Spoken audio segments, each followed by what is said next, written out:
আজকের এই ভিডিওতে আমরা ঘুরে দেখব এই বনানী কবরস্থানে শুয়ে থাকা আমাদের চিরচেনা বেশ কয়েকজন বিখ্যাত মানুষের কবর। আমি যখন যে তারকার বা বিখ্যাত ব্যক্তির নাম বলবো, আপনারা স্ক্রিনে তাদের সেই কবরের দৃশ্যটি দেখতে পাবেন। শুরুতেই আমরা যাব এমন একজন মানুষের কবরের কাছে, যার অধীনে একসময় হাজার হাজার মানুষ কাজ করত। তিনি হলেন যমুনা গ্রুপ অফ ইন্ডাস্ট্রিজের চেয়ারম্যান, স্বনামধন্য ব্যবসায়ী মোহাম্মদ নুরুল ইসলাম। একসময় যার সাথে দেখা করার জন্য মানুষের দীর্ঘ লাইন লেগে থাকত, যার নির্দেশে কোটি টাকার লেনদেন হতো, আজ তিনি শুয়ে আছেন এই নীরব নিস্তব্ধ গোরস্থানে। তার কবরের পাশে দর্শনার্থীদের বসার জন্য খুব সুন্দর একটি জায়গা করা আছে, কিন্তু সেখানে বসে থাকার মতো আজ আর কেউ নেই। এত বিশাল সাম্রাজ্য, এত জৌলুস, সবই আজ অতীত। এবার চলুন দেখে আসি বাংলা চলচ্চিত্রের এক অমর কিংবদন্তির কবর। তিনি হলেন আমাদের সবার প্রিয় নায়করাজ রাজ্জাক, আলহাজ আব্দুর রাজ্জাক সাহেব, যিনি তার সুনিপুণ অভিনয়ের মাধ্যমে কোটি মানুষের হৃদয় জয় করেছিলেন। একসময় সিনেমা হলে যার নাম শুনলেই দর্শকরা আনন্দে ফেটে পড়ত, আজ তিনি শুয়ে আছেন বনানীর এই শান্ত পরিবেশে। পর্দার সেই রঙিন জীবন ছেড়ে তাকেও পাড়ি জমাতে হয়েছে অন্ধকার এই অনন্ত যাত্রায়। সামনের দিকে এগোতেই চোখে পড়বে বাংলাদেশের সাবেক রাষ্ট্রপতি জিল্লুর রহমানের কবর। একসময় তার একটি কথায় পুরো দেশ চলত। ক্ষমতার সর্বোচ্চ চূড়ায় তিনি বসেছেন, দেশ পরিচালনা করেছেন।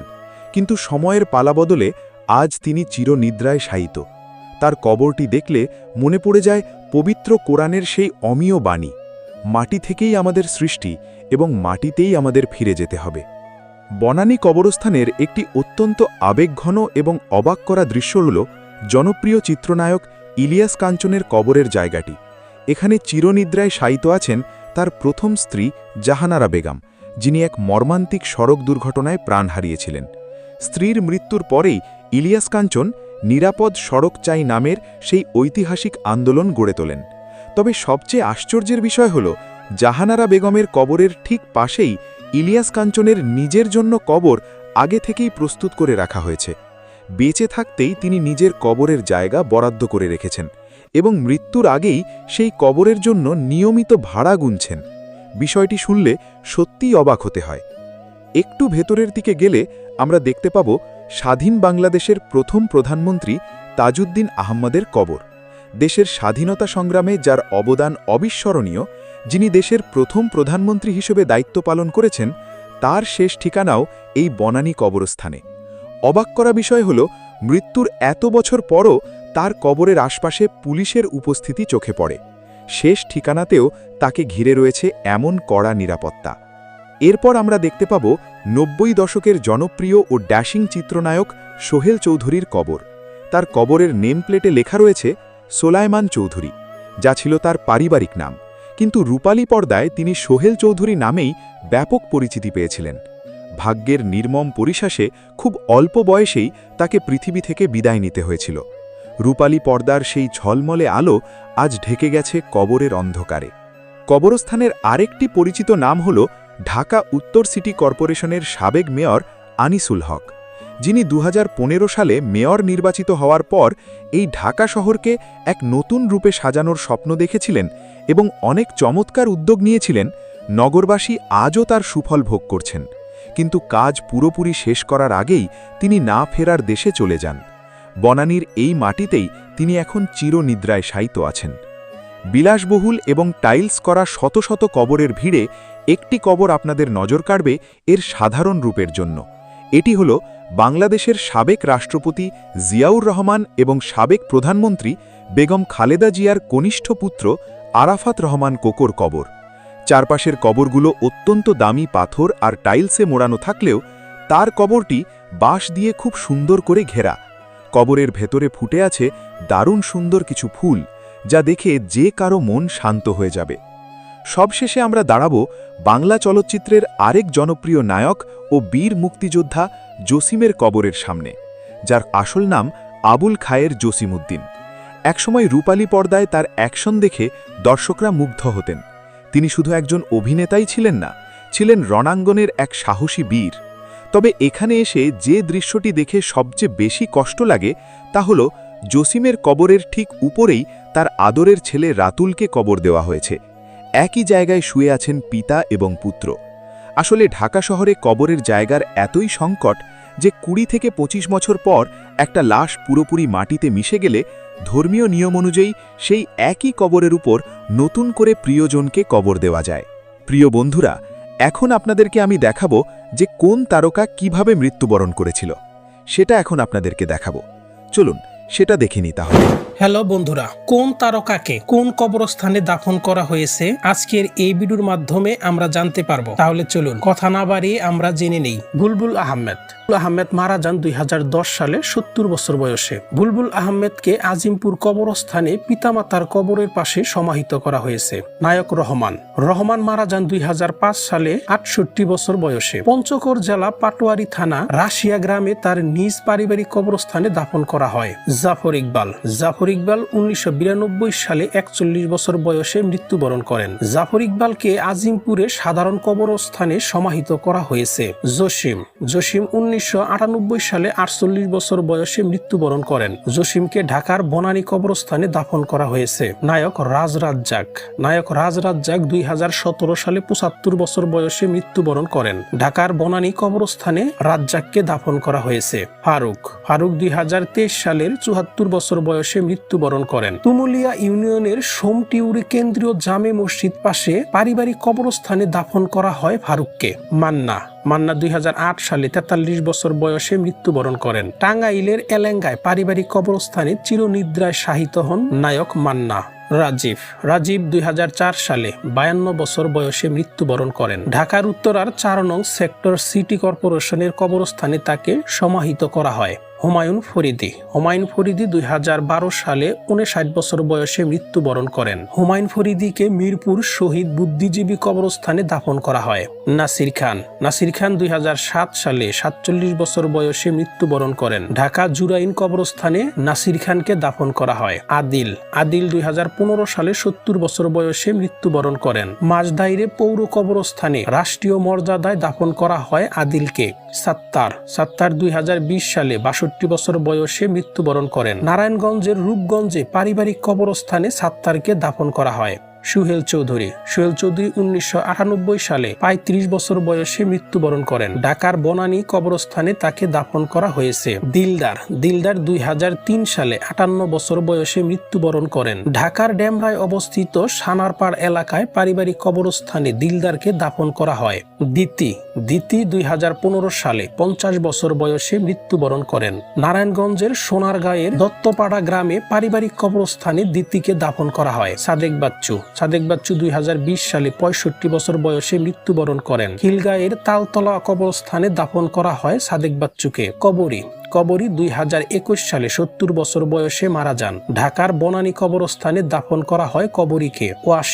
ওয়াসিম 2021 সালে 71 বছর বয়সে মারা যান। ঢাকার বনানী কবরস্থানে দাফন করা হয় ওয়াসিমকে। মিজু আহমেদ 2017 সালে 63 বছর বয়সে মৃত্যুবরণ করেন। কুষ্টিয়ায় পৌর কেন্দ্রিক কবরস্থানে দাফন করা হয় মিজু আহমেদকে। এটিএম শামসুজ্জামান 2021 সালে 79 বছর বয়সে মৃত্যুবরণ করেন। ঢাকার জুরাইন কবরস্থানে দাফন করা হয় এটিএম শামসুজ্জামানকে। অমল ঘোষ 2012 সালে 69 বছর বয়সে মারা যান। ফরিদপুর বোয়ালমারী চতুল গ্রামে নিজ মঠ শ্মশানে সমাহিত করা হয়। জাম্বু 2004 সালে 60 বছর বয়সে মারা যান। লালবাগ কামরাঙ্গীরচর শ্মশান ঘাটে তাকে সমাহিত করা হয়। খলিল 2014 সালে 80 বছর বয়সে মারা যান। সলিমুল্লাহ রোড কবরস্থান মোহাম্মদপুর ঢাকায় কবরস্থানে তাকে দাফন করা হয়। সালমান শাহ 1996 সালে 26 বছর বয়সে মারা যান। সিলেট শাহজালাল মাজার সংলগ্ন বুদ্ধিজীবী কবরস্থানে দাফন করা হয় সালমান শাহকে।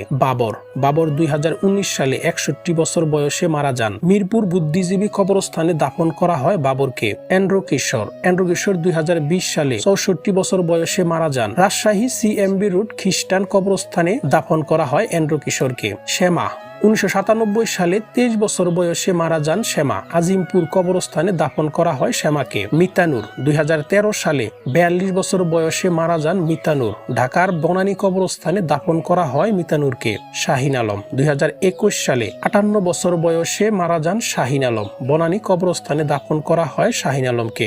সুমিতা দেবী 2004 সালে 67 বছর বয়সে মারা যান সুমিতা দেবী। মিরপুর শহীদ বুদ্ধিজীবী কবরস্থানে দাফন করা হয় সুমিতা দেবীকে। সুষমা 2011 সালে মারা যান। আজিমপুর গণ কবরস্থানে দাফন করা হয় সুষমাকে। টেলিসামাদ 2019 সালে 74 বছর বয়সে মারা যান। মুন্সিগঞ্জ নয়াগাঁয়ে পারিবারিক কবরস্থানে দাফন করা হয় টেলিসামাদকে। রাজ 1994 সালে 58 বছর বয়সে মারা যান। ঢাকার আজিমপুর কবরস্থানে দাফন করা হয় রাজকে। আব্দুল্লাহ সাকি 2022 সালে 66 বছর বয়সে মারা যান। জামালপুর নিজ গ্রামে পারিবারিক কবরস্থানে দাফন করা হয় সাকিকে। আইয়ুব বাচ্চু 2018 সালে 56 বছর বয়সে মারা যান। চট্টগ্রাম 22 মহল্লার চৈতন্য গলি কবরস্থানে দাফন করা হয় আইয়ুব বাচ্চুকে। আজম খান 2011 সালে 61 বছর বয়সে মারা যান। মিরপুর শহীদ বুদ্ধিজীবী কবরস্থানে দাফন করা হয় আজম খানকে। অঞ্জনা 2025 সালে 59 বছর বয়সে মারা যান। অঞ্জনাকে দাফন করা হয়েছে বনানী কবরস্থানে। শিমু 2022 সালে 43 বছর বয়সে মারা যান। আজিমপুর কবরস্থানে দাফন করা হয় শিমুকে। হুমায়রা হিমু 2023 সালে 37 বছর বয়সে মারা যান। লক্ষ্মীপুর শহরে লামচরি জামে মসজিদের কবরস্থানে দাফন করা হয় হুমায়রা হিমুকে। গোলাম মোস্তফা 2003 সালে 68 বছর বয়সে মারা যান। মিরপুর শহীদ বুদ্ধিজীবী কবরস্থানে দাফন করা হয়েছে গোলাম মোস্তফাকে। দুয়েল 2011 সালে 45 বছর বয়সে মারা যান। মিরপুর মতিঝিল কবরস্থানে দাফন করা হয় দুয়েলকে। শাম্মী আক্তার 2018 সালে 62 বছর বয়সে মারা যান। শাহজাহানপুর কবরস্থানে দাফন করা হয় কণ্ঠশিল্পী শাম্মী আক্তারকে। শাহ আব্দুল করিম 2009 সালে 93 বছর বয়সে মারা যান শাহ আব্দুল করিম। সুনামগঞ্জের ধীরাই উপজেলার তাড়ব ইউনিয়নের উজানতল তার স্ত্রীর কবরের পাশে সমাহিত হন শাহ আব্দুল করিম। শাহনাজ রহমতুল্লাহ 2019 সালে 67 বছর বয়সে মারা যান শাহনাজ রহমতুল্লাহ। তাকে কবর দেওয়া হয়েছে বনানীর সামরিক কবরস্থানে। মঞ্জুর রাহি 1992 সালে 47 বছর বয়সে মারা যান। ঢাকার আজিমপুর কবরস্থানে দাফন করা হয় মঞ্জুর রাহিকে। মাহমুদুন নবী 1990 সালে 54 বছর বয়সে মারা যান। সলিমুল্লাহ রোডের কবরস্থানে দাফন করা হয় মাহমুদ নবীকে। অভিনেতা সাইফুদ্দিন 2010 সালে 83 বছর বয়সে মারা যান। ঢাকার বনানী কবরস্থানে দাফন করা হয় সাইফুদ্দিনকে। লাকি আখন্দ 2017 সালে 60 বছর বয়সে মারা যান লাকি আখন্দ। মিরপুর বুদ্ধিজীবী কবরস্থানে দাফন করা হয় লাকি আখন্দকে। রওশন জামিল 2002 সালে 71 বছর বয়সে মারা যান। ঢাকা বনানী কবরস্থানে দাফন করা হয় রওশন জামিলকে। আজিম 2003 সালে 65 বছর বয়সে মারা যান। মিরপুর বুদ্ধিজীবী কবরস্থানে দাফন করা হয় আজিমকে। আনোয়ার হোসেন 2013 সালে 81 বছর বয়সে মারা যান। মিরপুর বুদ্ধিজীবী কবরস্থানে দাফন করা হয় আনোয়ার হোসেনকে। প্রবীণ মিত্র 2025 সালে 83 বছর বয়সে মারা যান। আজিমপুর কবরস্থানে প্রবীণ মিত্র দাফন করা হয়। রুজি আফসারি 2007 সালে 60 বছর বয়সে মারা যান রুজি আফসারি। তাকে কবর দেওয়া হয় বনানী কবরস্থানে। অন্তরা 2014 সালে মারা যান। আজিমপুর কবরস্থানে দাফন করা হয় অন্তরাকে। নাগমা 2015 সালে 40 বছর বয়সে মারা যান। ইব্রাহিমপুর কবরস্থানে দাফন করা হয় নাগমাকে। বারি সিদ্দিকী 2017 সালে 63 বছর বয়সে মারা যান। নেত্রকোনার কার্লিগ্রাম বাউলবাড়ির কবরস্থানে দাফন করা হয় বারি সিদ্দিকীকে।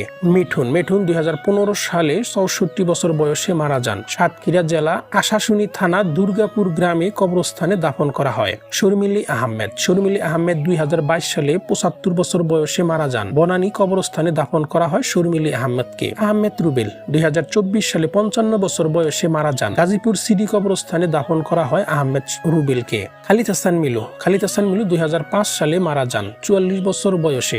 মিরপুর কবরস্থানে দাফন করা হয় খালিদ হাসান মিলুকে। খালিদ হোসেন 2019 সালে 83 বছর বয়সে মারা যান খালিদ হোসেন। ঘেটপাড়া কবরস্থানে দাফন করা হয় খালিদ হোসেনকে। খালেদ খান 2013 সালে 55 বছর বয়সে মারা যান। টাঙ্গাইলের মির্জাপুর থানার পুজদই গ্রামে বাবার কবরের পাশে দাফন করা হয় খালেদ খানকে। আব্দুল কাদের 2020 সালে 69 বছর বয়সে মারা যান। বনানী কবরস্থানে দাফন করা হয় আব্দুল কাদেরকে। মায়া হাজারিকা 1996 সালে 52 বছর বয়সে মারা যান। ঢাকার আজিমপুর কবরস্থানে দাফন করা হয় মায়া হাজারিকাকে। সোহানুর রহমান সোহান 2023 সালে 63 বছর বয়সে মারা যান সোহানুর রহমান সোহান। টাঙ্গাইলের সদর কেন্দ্রীয় কবরস্থানে দাফন করা হয় পরিচালক সোহানুর রহমান সোহানকে। গাজী মাজহারুল আনোয়ার 2022 সালে 76 বছর বয়সে মারা যান পরিচালক গাজী মাজহারুল আনোয়ার। রাজধানীর বনানী কবরস্থানে দাফন করা হয় তাকে। আমজাদ হোসেন 2018 সালে 76 বছর বয়সে মারা যান। জামালপুরে পারিবারিক কবরস্থানে দাফন করা হয় নির্মাতা আমজাদ হোসেনকে। আবুল খায়ের 2001 সালে 71 বছর বয়সে মারা যান। চিত্রশালা ঢাকা বিশ্ববিদ্যালয় কেন্দ্রীয় জামে মসজিদের পাশে কবর দেওয়া হয় আবুল খায়েরকে। রানা হামিদ 2020 সালে মারা যান। নেত্রকোনা সদর উপজেলার কাউলাটি ইউনিয়নের সাতবুড়িকান্দা গ্রামে নিজ পারিবারিক কবরস্থানে দাফন করা হয় রানা হামিদকে। ব্ল্যাক আনোয়ার 2007 সালে 66 বছর বয়সে মারা যান। তাকে দাফন করা হয় ঢাকার আজিমপুর কবরস্থানে। রাতিন 2017 সালে 64 বছর বয়সে মারা যান। স্বামীবাগে পারিবারিক কবরস্থানে দাফন করা হয় রাতিনকে।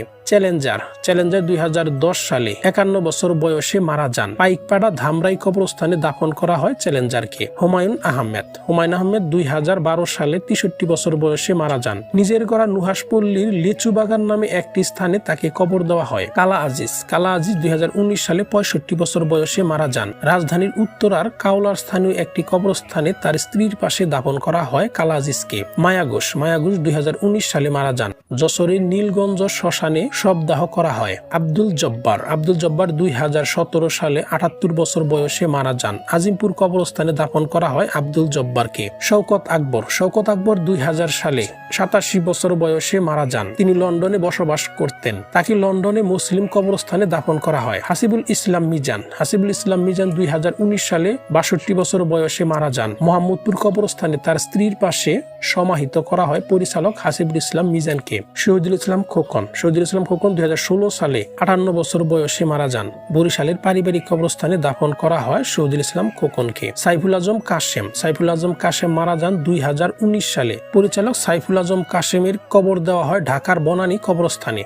আনিসুর রহমান আনিস 2019 সালে 78 বছর বয়সে মারা যান। দক্ষিণ বল্লভপুর ছাগলনাইয়া ফেনী তার নিজ পারিবারিক কবরস্থানে দাফন করা হয়। ফকির আলমগীর 2021 সালে 71 বছর বয়সে মারা যান। তালতলা কবরস্থানে দাফন করা হয় ফকির আলমগীরকে। আব্দুল্লাহ আল মামুন 2008 সালে 66 বছর বয়সে আব্দুল্লাহ আল মামুন মারা যান। তাকে বনানী কবরস্থানে দাফন করা হয়েছে। মাহমুদ সাজ্জাদ 2021 সালে মারা যান। ময়মনসিংহ গোলগন্ডার পারিবারিক কবরস্থানে দাফন করা হয় মাহমুদ সাজ্জাদকে।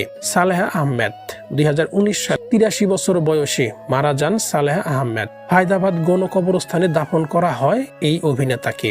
SK ফিরোজ 2020 সালে 76 বছর বয়সে মারা যান। বনানী সেনানিবাস কবরস্থানে দাফন করা হয় এই অভিনেতাকে। ডক্টর এনামুল হক 2021 সালে 78 বছর বয়সে মারা যান এনামুল হক। বনানী কবরস্থানে দাফন করা হয় তাকে। আলম খান 2022 সালে 78 বছর বয়সে মারা যান। সিলেটের শ্রীমঙ্গলে পারিবারিক কবরস্থানে সঙ্গীত শিল্পী আলম খানকে দাফন করা হয়। শাবাতানি 2018 সালে 49 বছর বয়সে মারা যান। টাঙ্গাইলের গোড়াই গ্রামে পারিবারিক কবরস্থানে দাফন করা হয় শাবাতানিকে। ভিডিওর মাধ্যমে আপনারা দেখতেই পেলেন যে শীর্ষ ধনীদের কবরস্থান, কিন্তু এখানে একটা বড় কথা হলো কবরস্থানে কোনো ধনীকে রাখা হোক আর গরিবকে রাখা হোক সবাই কিন্তু মাটির মধ্যেই শুয়ে থাকে। সেখানে কোনো চাদর, কোনো কম্বল, কোনো কিছু লাক্সারি বেড কোনো কাজে আসে না, যেহেতু মহান আল্লাহ তাআলার একটা বিধান, যেই বিধানের পেছনে আগে পিছনে কেউ যেতে পারে না। এই জন্য যে যদি কোনো ধনী মানুষ যে কোটি কোটি টাকা কামাই করে সে মাটির বিছানায় শুয়ে থাকে, আর কোনো একটা গরিব যে খেতে নাও পাওয়ার পর সে মাটির বিছানায় শুয়ে থাকে। বন্ধুরা, এটাই হচ্ছে আমাদের মহান আল্লাহ রব্বুল আলামিনের একটা বিধান। ভিডিওটি ভালো লাগে লাইক করবেন, কমেন্টে জানিয়ে দেবেন। ততক্ষণ এদের খেয়াল রাখতে ভুলবেন না। ধন্যবাদ।